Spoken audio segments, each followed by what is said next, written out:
are a traitor to the crown! I have done nothing wrong! Silence, monster!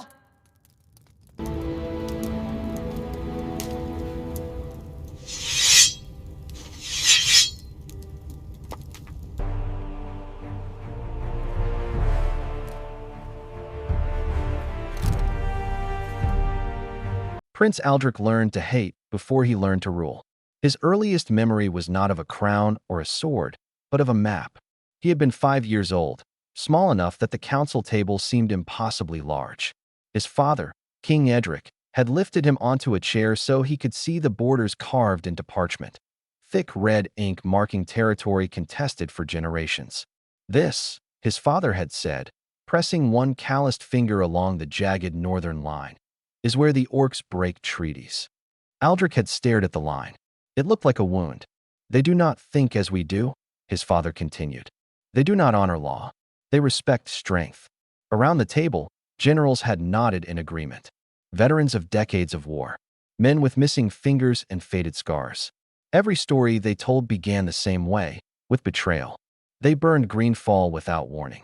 They ambushed the convoy under truce. They slaughtered the garrison after surrender. Aldrich had grown up inside those stories. By 10, he could recite every battle by name.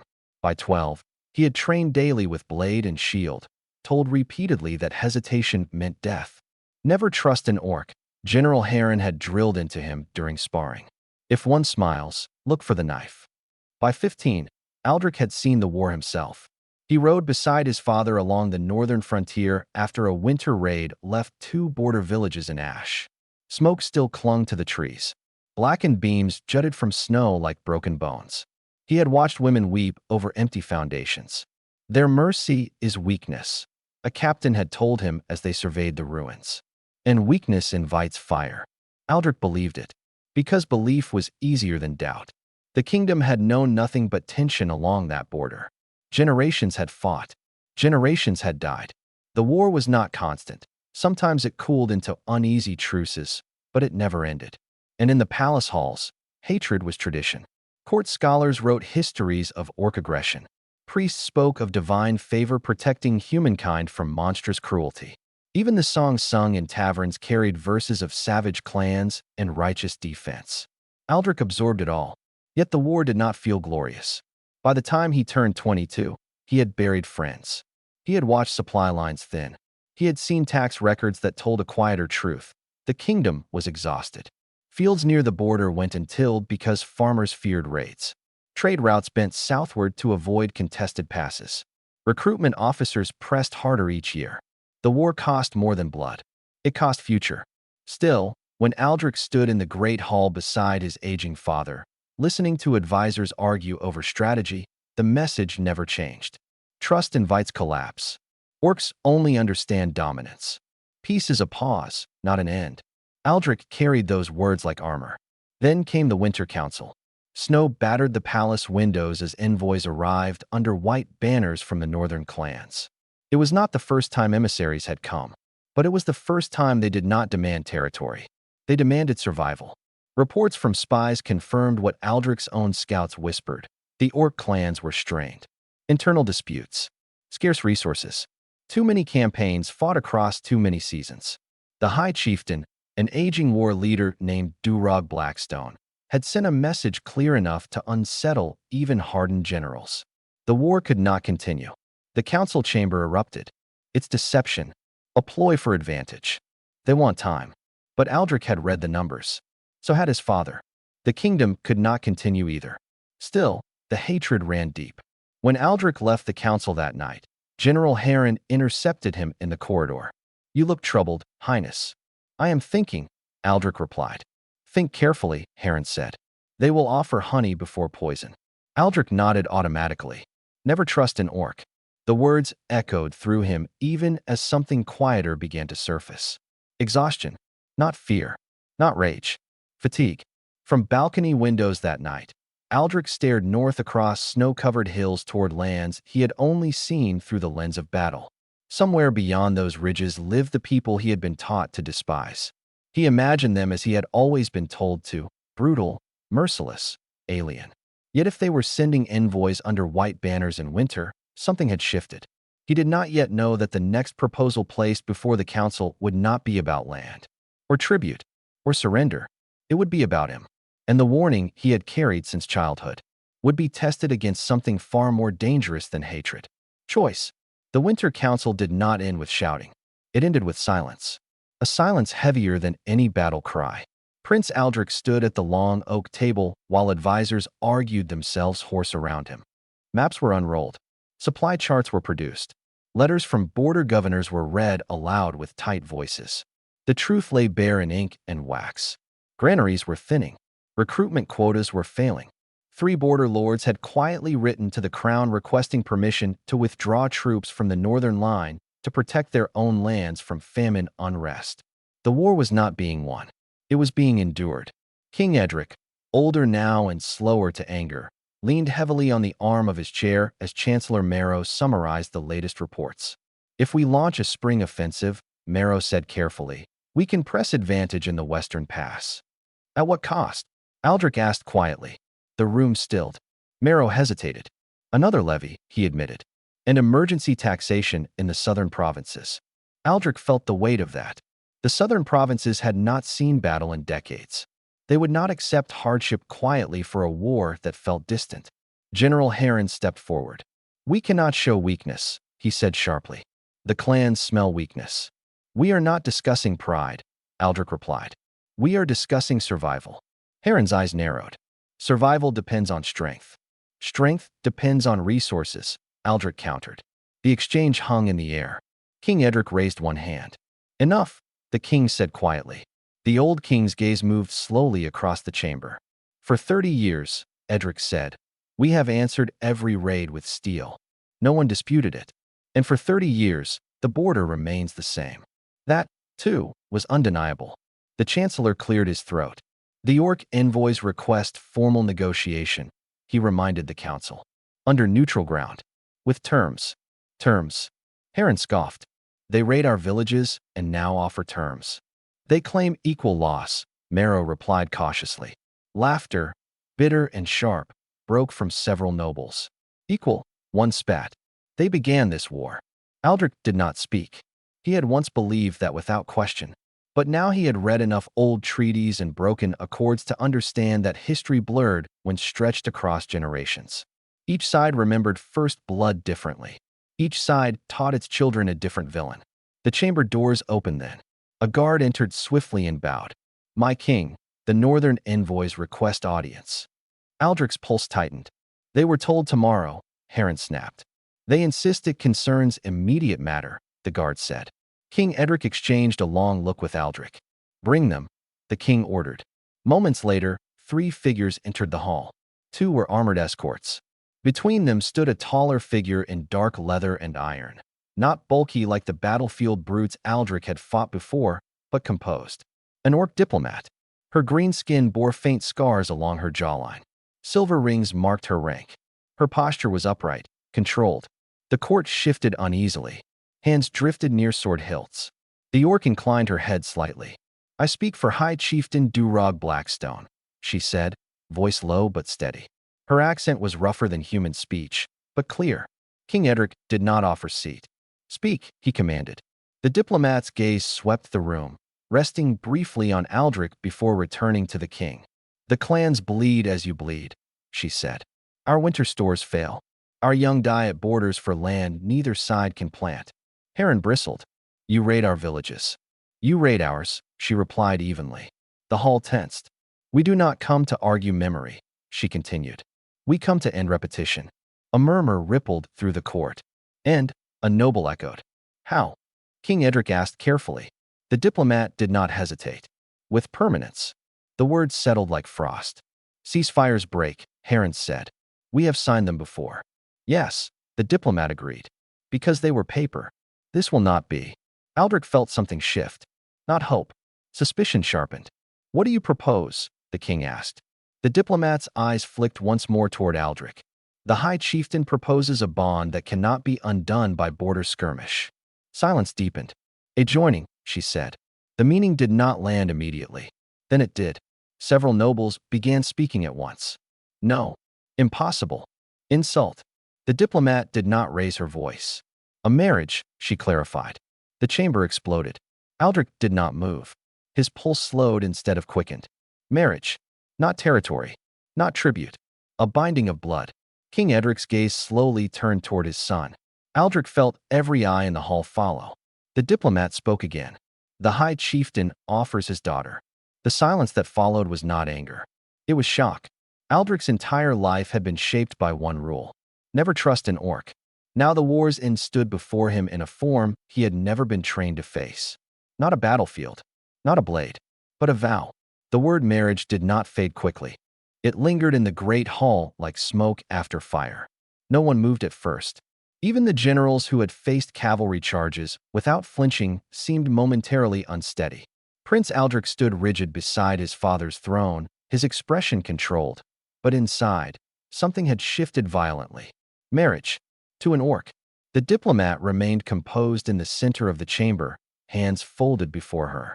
The High Chieftain's daughter, Lady Kayla Blackstone, she said evenly, is of ruling blood and trained in governance as well as war. The union would bind our houses and end territorial claim over the valley. The valley. The wound on the map. General Heron found his voice first. You expect the heir of this kingdom to wed into a clan that has burned our lands. The diplomat did not flinch. Yes. Murmurs erupted across the hall. This is madness. It's humiliation. They seek to weaken us from within. King Edric raised a hand for silence, but even he did not look entirely steady. You ask for trust, the king said slowly. After decades of blood, we offer something that cannot be undone by a broken treaty, the diplomat replied. Blood tied to blood. Aldrich's jaw tightened. Tied. The words sounded like a chain. And if this union fails? Heron pressed sharply. Then you will have lost nothing you have not already lost in war, the diplomat answered. That struck deeper than expected, because it was true. The war had already taken much. Fields, lives, coin, future. King Edric turned his gaze toward Aldrich at last. My son, he said quietly. The hall grew still. Aldrich felt the weight of generations settle on his shoulders. This was not a question of affection, not of personal desire. This was strategy, duty, sacrifice. He had been raised to wield a sword, not to become one. The diplomat watched him carefully. He met her gaze and saw not mockery, not triumph, but exhaustion. Is this truly what your chieftain believes will end it? Aldrich asked her directly. Yes. Or is it a display of desperation? Both. She replied without hesitation. That answer startled the chamber more than anything else. Desperation was rarely admitted in war. Aldrich studied her more closely. There was no pleading in her voice, only calculation. And your lady? Aldrich asked. Does she consent to this? The diplomat's expression did not shift. She understands the necessity. That was not my question, Aldrich replied.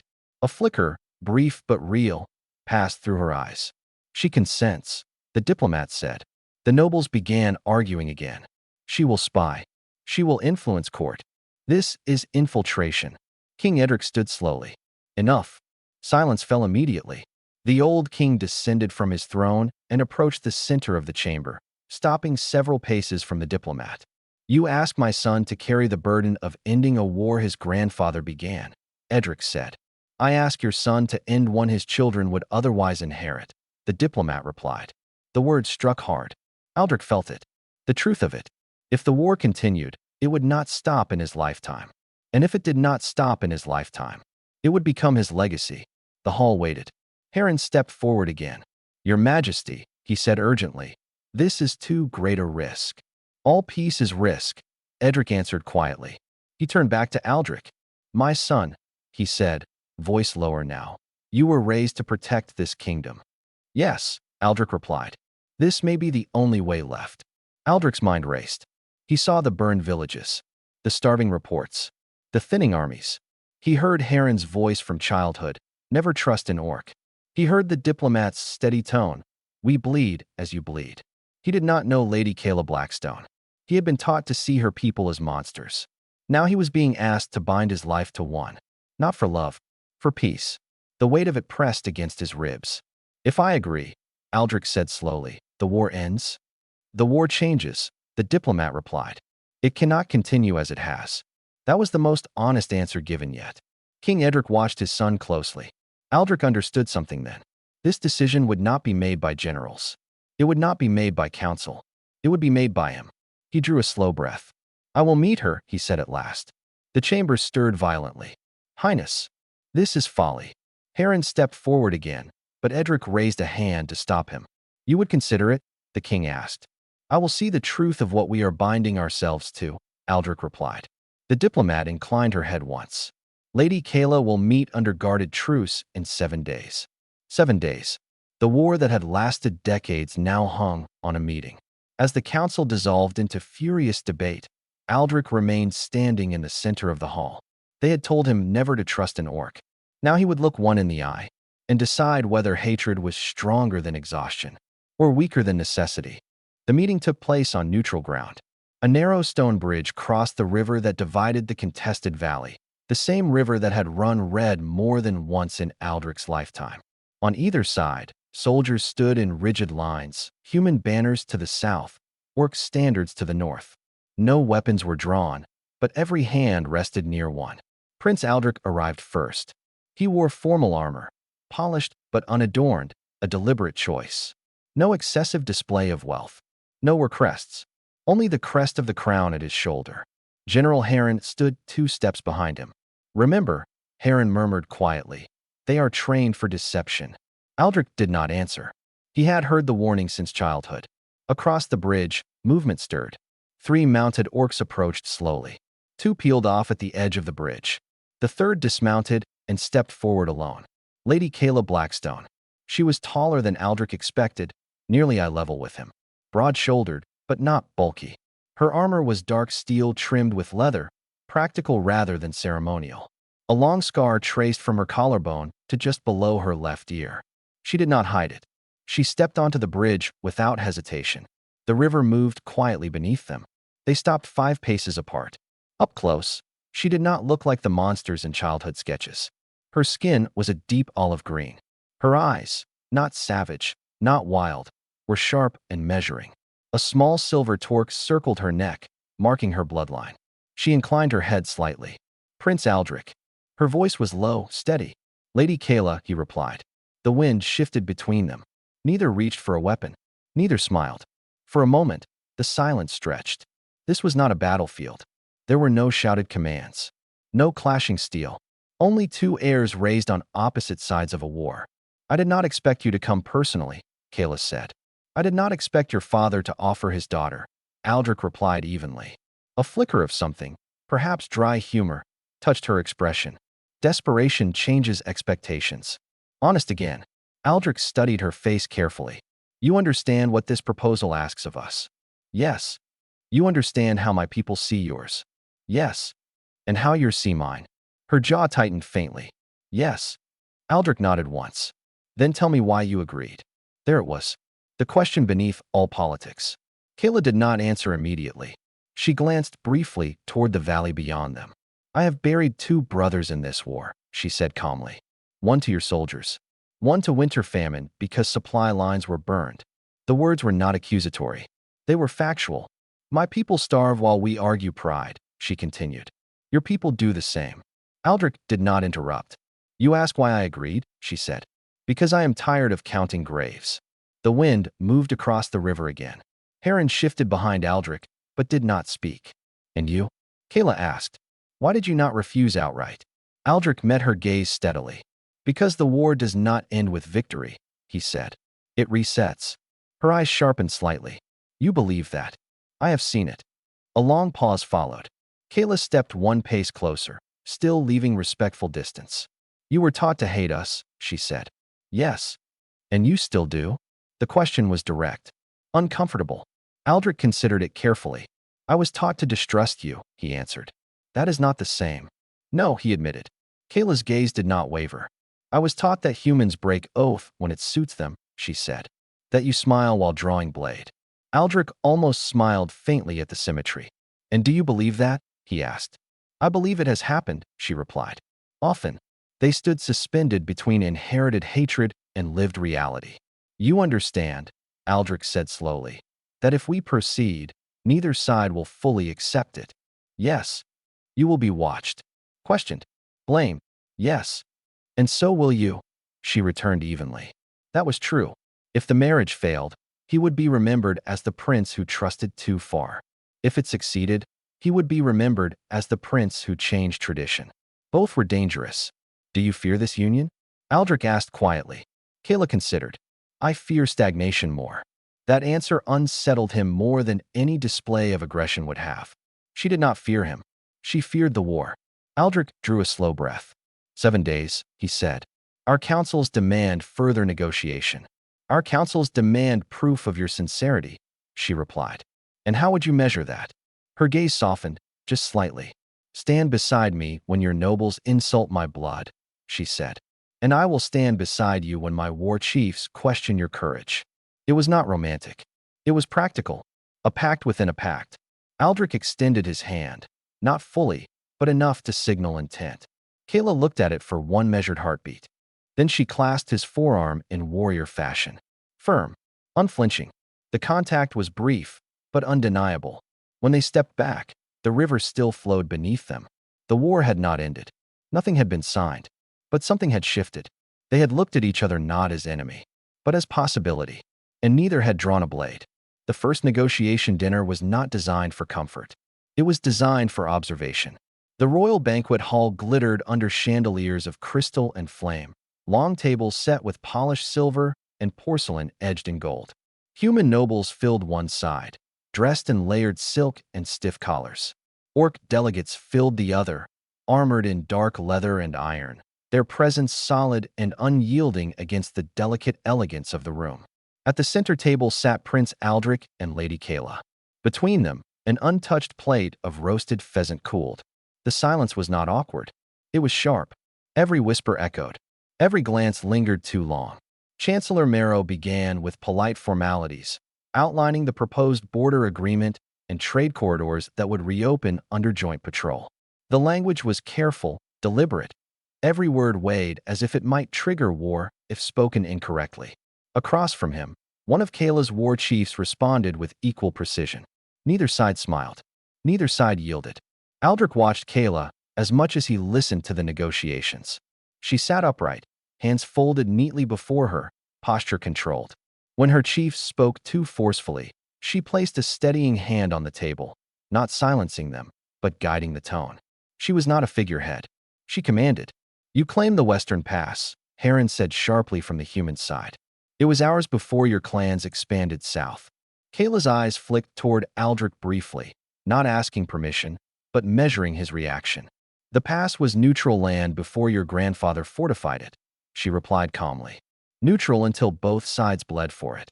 A murmur ran down the human table. Heron's jaw tightened. Your clans initiated the first incursion.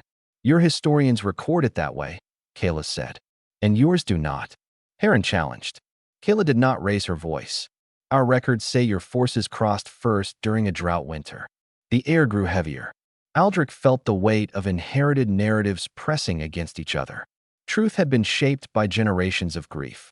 He cleared his throat slightly. Arguing origins will not change the present, he said evenly. Several nobles turned toward him, surprised. Kayla did not look surprised. Then what will? Heron asked. Aldrich glanced toward the border map displayed at the end of the hall. Shared governance of the pass, he said. The suggestion stunned both tables. Impossible, one noble spat.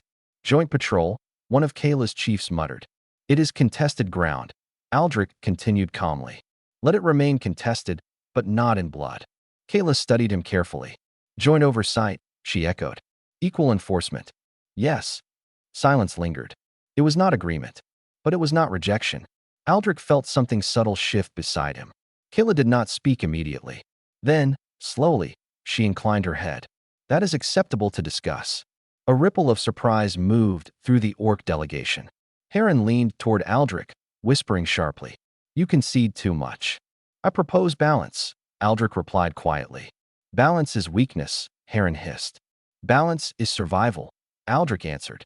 Across the table, Kayla's gaze caught the exchange. She had heard enough. Dinner progressed with measured civility. Wine was poured. Bread was broken. Yet beneath every exchange lay the ghosts of burned villages and fallen soldiers. At one point, A young human noble leaned too far forward. How do we know, he asked loudly, that once wed, you will not influence our prince toward your clan's ambitions? The insult hung openly in the air. Several nobles stiffened. Kayla did not react. She turned her head slightly toward Aldrich. This was the test she had warned him about on the bridge. Stand beside me. Aldrich set down his cup deliberately.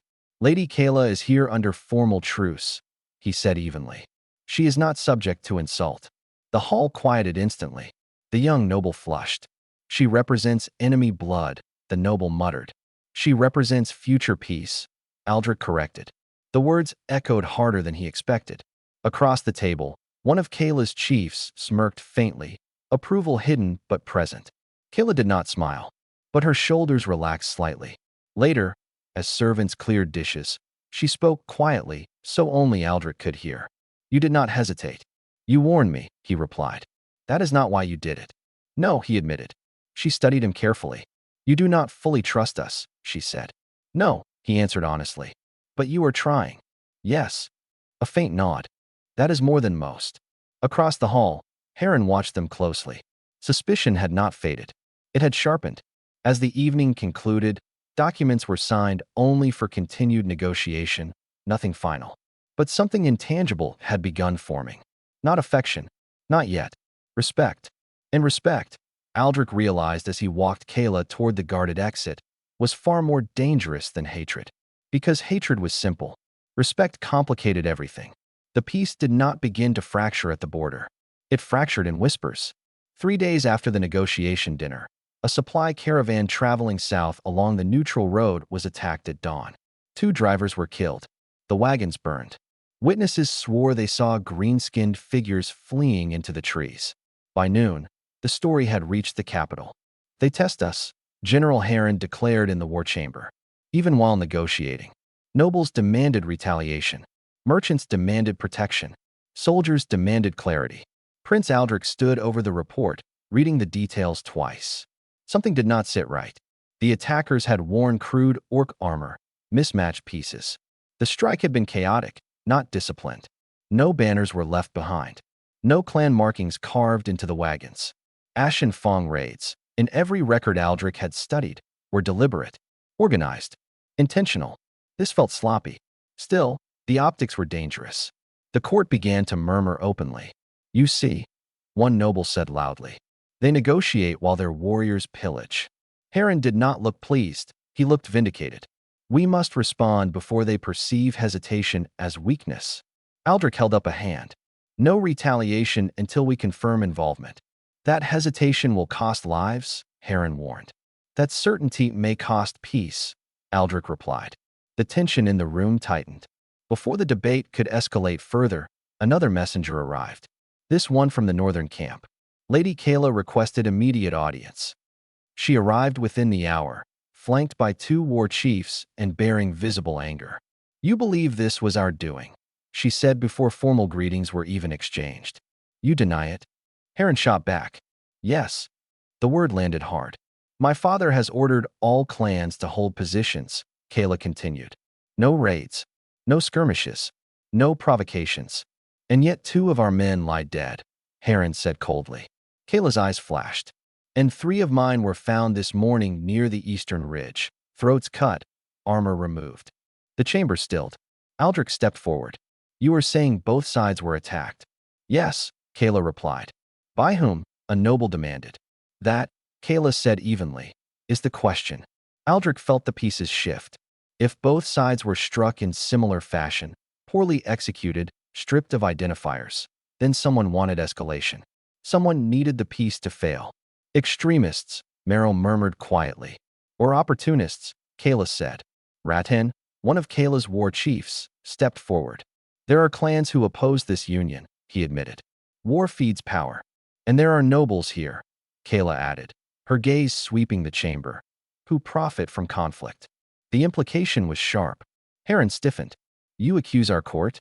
I accuse those who benefit from endless blood, she replied. Aldrich felt heat rise behind his ribs. She was right. There were families whose wealth had grown from weapon contracts and border levies.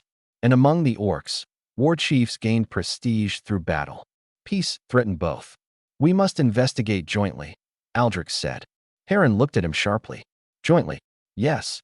If this is deception, Heron began. Then we expose it together, Aldrich interrupted. Kayla studied him carefully. You would share intelligence? If you would. A pause. Yes. The agreement was fragile, but necessary. Later that evening, as the hall emptied, Aldrich found Kayla alone near the balcony overlooking the southern gardens. You believe someone in your clan seeks to sabotage this? He asked quietly. Yes, she answered. Why? Because peace removes glory. And here, she said, glancing back toward the hall, it removes profit. Aldrich exhaled slowly. This will not be the last attempt. No, she agreed.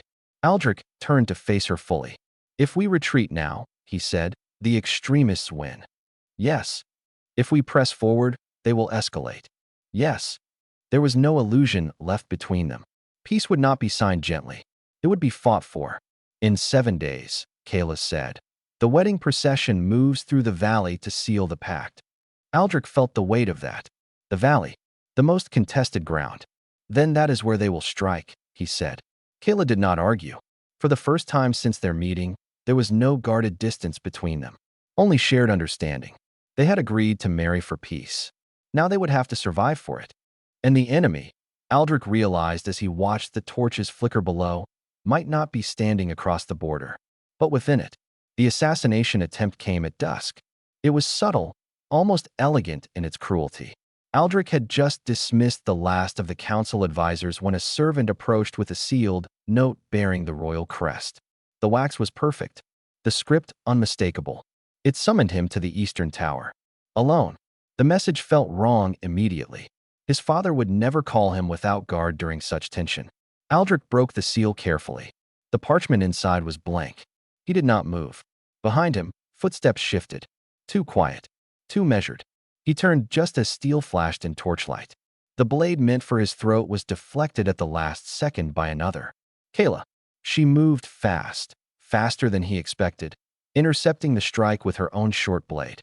The attacker recoiled, surprised by her presence. 2 more figures emerged from the shadows, not orcs. Human, wearing royal guard uniforms. But their insignias were slightly wrong. Stolen. Down. Kayla barked. Aldrich dropped instinctively as one of the attackers lunged again.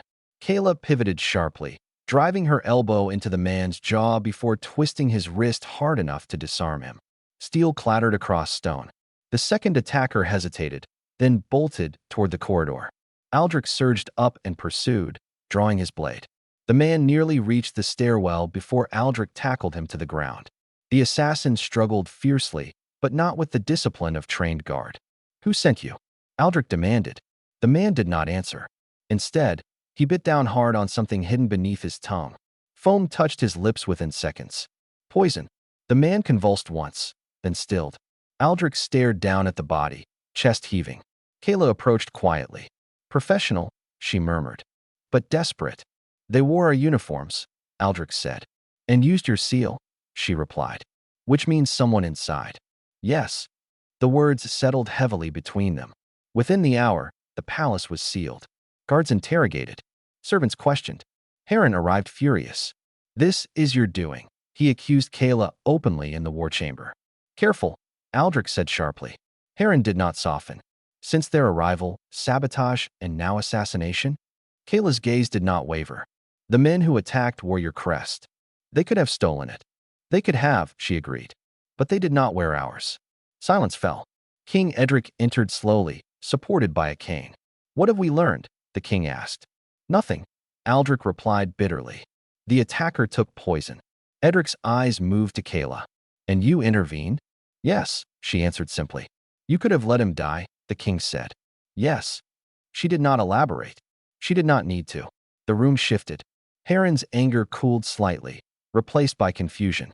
She saved the heir, one noble whispered. Or preserve the marriage, another muttered. Kayla heard both. She did not respond. Later, when the chamber emptied and guards doubled along every corridor, Aldrich found her again in the courtyard beneath moonlight. You followed me, he said. Yes. Why? She held his gaze. Because the timing was too convenient. That is not an answer. She stepped closer. If you died tonight, she said evenly. The peace would die with you, and both sides would burn for another generation. That is politics. Yes. He searched her face. And personally? A brief pause. Then, quietly, I will not marry a corpse. The dryness of it almost made him laugh. Almost. You risked your life, he said. So did you. He studied her carefully. You did not hesitate. No. Neither had he when chasing the assassin. Something had shifted again. Not just respect. Trust, fragile, but forming. You understand what this means, Aldrich said. The extremists are closer than we thought. Yes. They will strike again. Yes. And if my own nobles attempt to use this to cancel the union, I will not beg, she said firmly. I would not expect you to. Silence settled between them. Then Aldrich made a decision. I will announce publicly that you saved my life. Kayla's eyes sharpened. That will anger some of your court. It will divide them further if I do not. She considered that. And my war chiefs, she asked, will hear that I defended you when accused. Her jaw tightened faintly. You are choosing this, she said. Yes. Not because you are forced. No. The wind moved softly through the courtyard. For the first time since the proposal was made, the choice felt less like duty and more like conviction. He had been taught never to trust an orc. Yet when steel flashed in darkness, it had been her blade that shielded him. Politics had arranged the marriage. But tonight, the decision to continue it was his. The wedding procession was meant to be symbolic. Two nations walking the same road. Human banners and orc standards carried side by side through the valley that had once run red with war. Musicians were positioned at intervals. Priests and clan elders followed behind the royal carriage. Civilians lined the distant hills under heavy guard. It was not joy that filled the air. It was tension. Prince Aldrich rode at the front beside Lady Kayla, neither wearing full battle armor. Only ceremonial steel, lighter and engraved with both sigils intertwined. A visible message. Unity. Behind them, soldiers from both sides walked in disciplined formation. No one trusted the quiet. Aldrich scanned the ridge lines carefully. Kayla did the same. You feel it? She asked quietly. Yes. The valley was too still. No birds. No wind. Halfway across the stone bridge where they had first met, it happened. An explosion of sound, not from cannons, but from collapsing rock. A triggered landslide tore loose from the eastern ridge, boulders crashing down toward the procession. Shields, someone shouted. Chaos erupted instantly. Soldiers scattered. Civilians screamed from the hillside. One wagon overturned under falling debris. Aldrich pulled his horse hard to the left as stone shattered against the bridge railing. Kayla did not retreat. She leapt from her saddle before it fully stopped and sprinted toward the overturned wagon where a child's cry cut through the noise. Kayla, Aldrich shouted. She ignored him. Another wave of rock fell, deliberate, targeted. Not natural. Archers appeared along the ridge line, not wearing orc armor, not wearing human crests. Unmarked. Extremists. From both sides. Aldrich drew his blade. Protect the civilians, he roared to his guard. An arrow struck the stone near his shoulder. Kayla reached the overturned wagon and heaved it upward with brutal force, freeing two trapped villagers. One human, one orc. Move, she barked, shoving them toward safety. Aldrich reached her just as another attacker descended from the ridge, blade aimed directly at Kayla's back. He intercepted the strike, steel meeting steel in a shower of sparks. The attacker wore a human insignia twisted crudely into cloth, false loyalty. You betray your own, the man spat. I protect my kingdom, Aldrich replied coldly. The fight was fast. The man was trained. Desperate. Aldrich disarmed him with a brutal twist and drove him back into the stone barrier. Behind him, Kayla engaged two more attackers with terrifying efficiency, her movements sharp and disciplined. She did not roar. She did not rage. She fought to clear space, to shield, not to slaughter. More arrows rained down. Orc warriors surged forward to intercept them. Human soldiers formed shield walls around trapped civilians. The valley filled not with chaos, but coordination. Something extraordinary was happening. They were fighting together. Aldrich caught sight of Heron rallying troops beside one of Kayla's war chiefs, shouting commands in the same direction. No hesitation. No infighting. Only defense. Kayla cut down the final attacker near the wagon and turned toward Aldrich. You're bleeding, she said sharply. A shallow cut across his forearm. Not deeply. She didn't argue. Another rock crashed dangerously close. We must push the archers, she said. Aldrich nodded. Without discussion, they moved in unison, scaling partway up the ridge while soldiers below held formation. Arrows flew. One grazed Kayla's shoulder. She didn't slow. Together they reached the ridge line, where masked attackers began to falter under counterfire. Fall back, one of the saboteurs shouted. Too late. They were surrounded. Some fled. Some were captured. Some chose poison. When it was over, the valley stood battered but intact. Civilians lived. The procession had not broken. Aldrich stood beside Kayla amid dust and smoke. Below them, human and orc soldiers stood shoulder to shoulder, guarding the wounded without distinction. Heron approached slowly. You were right, he said quietly to Aldrich. About what, he did not specify. Perhaps about pressing forward. Perhaps about trust. Kayla wiped blood from her shoulder and looked across the valley. They will try again, she said. Yes, Aldrich replied. But today, she added, they failed. He studied the field below, seeing something he had never witnessed before. Not enemies separated by fear, but allies forged under fire. He met her gaze. This marriage was meant to end a war, he said. Yes. It may start something harder. She tilted her head slightly. What? Peace. For the first time since they met. She smiled. The valley still smelled of dust and scorched earth when the procession resumed. No one suggested turning back. That, more than anything, made the statement clear. The attack had failed to fracture them. It had fused them. Soldiers marched closer together now, human shields overlapping with orc iron. When an orc village reported harassment by human guards, Aldrich rode north himself. Neither allowed their own people to act without consequence. That was the real marriage. Not shared chambers. Shared accountability. There were arguments. Sharp ones. In private council rooms, away from watching eyes, Aldrich and Kayla clashed openly.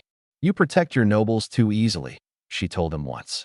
And you defend your war chiefs as if they are incapable of error, he shot back. Because they expect betrayal. So do mine. The tension was not hatred. It was honesty. They did not pretend centuries of blood could be erased by a ceremony. But they chose, repeatedly, not to let anger lead. Gradually, the changes became visible. The Western Pass reopened fully under joint governance. Human and orc traders traveled together through guarded checkpoints. Mixed patrols, once unimaginable, became routine. Children born along the border grew up hearing two languages in market squares. There were still those who refused. Extremist factions lingered in shadow, weakened but not extinguished. Twice in the first 2 years, assassination plots surfaced. Twice they failed. And each time, the alliance held. One autumn evening, years after the wedding, Aldrich stood once more on the stone bridge where he had first met Kayla. The river ran clear beneath him. No blood. No smoke. Kayla joined him quietly. You look as though you are remembering something, she said. I am, he admitted. The warning, she asked lightly. He smiled faintly. Yes. They told him never to trust an orc. He had repeated that warning in his mind countless times before meeting her. He had expected deception, manipulation, betrayal. Instead, he had found something far more unsettling. A mirror. Someone who had been taught to distrust him just as fiercely. You were ready to hate me, Kayla said. Yes. And now? He turned to face her fully. Now I trust you more than most in my court. She studied him carefully. That is dangerous. Yes. But necessary. Silence settled between them, not tense. Comfortable. Their marriage had not begun in romance. It had begun in necessity. But somewhere between border inspections and council debates, between defending one another publicly and arguing fiercely in private, something deeper had formed. Not dramatic. Not sudden. Steady. Respect had become reliance. Reliance had become affection. Affection had become something neither of them named aloud, but both understood. Below them, a group of children ran across the meadow near the riverbank, some human, some orc. They played without noticing the difference. Kayla watched them quietly. This is the real treaty, she said. Aldrich nodded. Peace was not ink on parchment. It was habit. It was repetition. It was children who did not inherit automatic hatred. They told me never to trust an orc, Aldrich said softly. And yet, Kayla replied. And yet I married one. She arched a brow. To end the war? He smiled faintly. Yes. And, she pressed, and to keep it ended. The sun dipped low behind the valley hills, casting long shadows across the bridge.